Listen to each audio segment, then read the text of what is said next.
vous allez faire des allers-retours permanents entre ce que vous êtes amené à vivre et ce que vit votre personnage, ou la notion du personnage. Alors la notion du personnage, j'en ai une définition, c'est que le personnage est supérieur à la personne.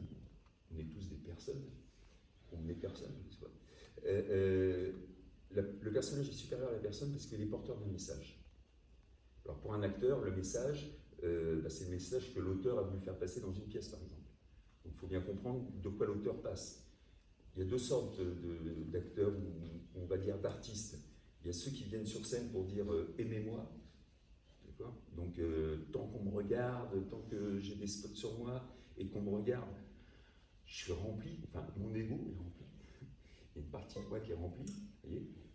Mais le jour où tout se coupe, et puis que pourquoi tu ne me regardes plus, machin, ça donne des gens qui tombent en dépression assez vite, j'en ai connu.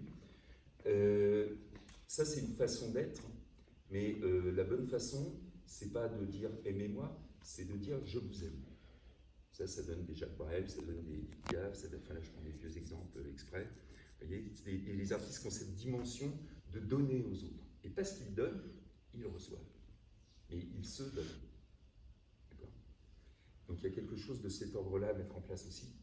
Et puis, ce qui va être intéressant dans la notion du personnage, c'est amusez-vous à aller rechercher des parties de vous-même oubliées.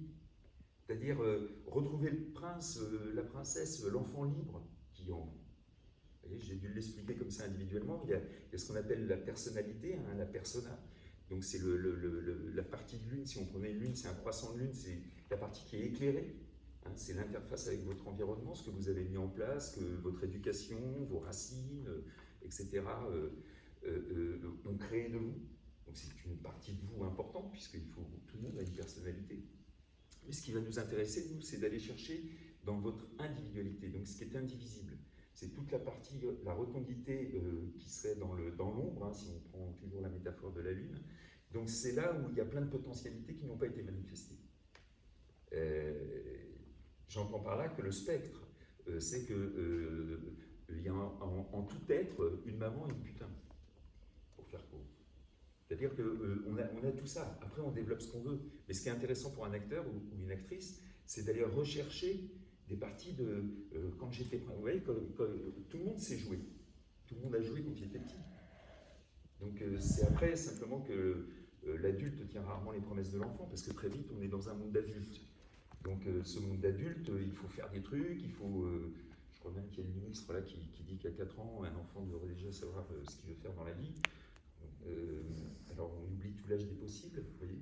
Moi je crois qu'il faut garder l'âge de tous les possibles. Et c'est ce que disait Picasso, on met 60 ans à devenir jeune. C'est-à-dire on met 60 ans à redevenir l'enfant qu'on était.